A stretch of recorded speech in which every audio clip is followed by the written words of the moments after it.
Hey guys, it's Angie. Welcome back to my channel. Happy Halloween, everybody. And today I'm going to be doing a face paint slash neck paint slash chest paint to honor The Nightmare Before Christmas, which is probably one of my favorite Halloween movies of all time. I know a lot of you guys love Nightmare as much as I do, so I hope you guys enjoyed this one. Make sure you subscribe and thumbs up this video as well. And let's go ahead and get started. I like to map out everything, give me a sense of where I'm going to be placing all the colors. So I'm using a white eyeliner to draw in the elements from the movie. I'm going to be doing a neck collar to mimic the tree. I'm also going to be drawing in the infamous moon and hill scene with Jack standing on the hill. And of course, what's Nightmare without Oogie Boogie and his boys in his bathtub? Next, I'm going to start filling in that tree using a light brown and a medium brown body paint. I like to start with the light brown first, and then I'll add the medium brown to give it striations of bark. For the jack-o'-lantern inside the tree, I filled in the mouth, eyes, and nose using a yellow body paint. Then I filled in the rest of the pumpkin using an orange body paint. I did add some details around the mouth and the eyes using a brown just to give it depth. Then I went ahead and filled in the pumpkins on the hill leading up to the moon, and then I filled in the moon with a yellow body paint. Moving right along to Mr. Oogie Boogie. I am so excited to have Oogie Boogie on my chest, you have no idea. I just filled him in using a green. I know he's like a bone color, but he's green in some of the parts of the movie, and I just love green. It's more Halloween appropriate, so I made him green, just filled him in. I also filled in Oogie's boys using a light blue body paint and a light pink body paint. I filled in the little devil's costume using a little red body paint, and then I painted on a bathtub, which they're all sitting in, using a white body paint.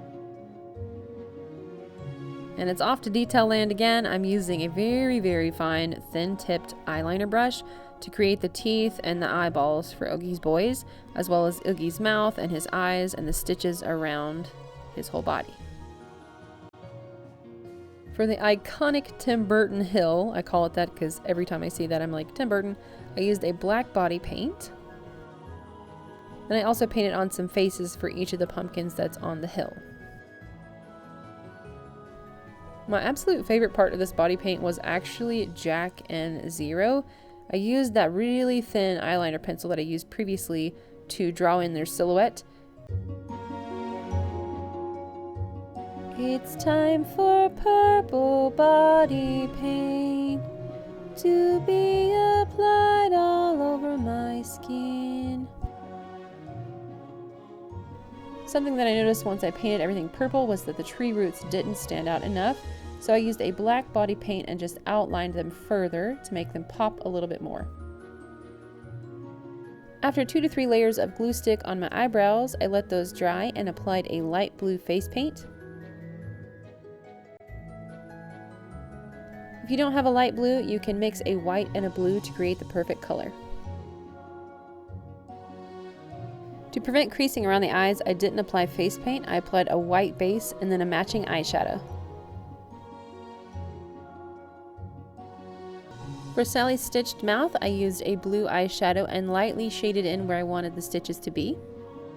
There's 2 that extend out from her mouth, and then there's 1 that goes from her forehead down her cheek. I also added a little contour to the sides of my face since Sally has a rounder shaped face.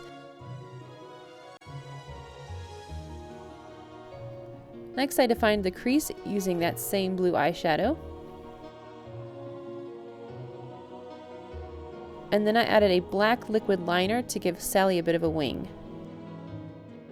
It's time to add the stitches. I'm using a white face paint to draw in Sally's stitches. It's best to look at a reference picture to get her stitches exactly the way you want them. Once I had those stitches in place, I used a darker blue face paint to go around the edges of each of the ends of the stitch. You want to draw semicircles to make it look like it's indented into the skin. I also used that same color to outline each of the stitch to make it look like it's popping off the skin. For Sally's iconic eyelashes, I ended up drawing them on using a black liquid liner. I did make some for this tutorial, but they just didn't end up working, so I just thought drawing them on would be an easy solution. You can't forget Sally's red lips, so I used a red lipstick to draw in her lip shape. Alright guys, that's going to wrap up this Nightmare Before Christmas inspired makeup tutorial. I hope you guys enjoyed it. If you did, please give this video a like and share it with your friends. Also make sure to subscribe to my YouTube channel. And I want to personally say thank you to everybody who's been watching my Halloween videos. It means the world to me to have your support. I've been on here for a long time and I've been making Halloween videos for a long time. To know that you guys still stick around and watch them means so much to me. So thank you guys for watching. Take care and I'll see you in my next video. Bye.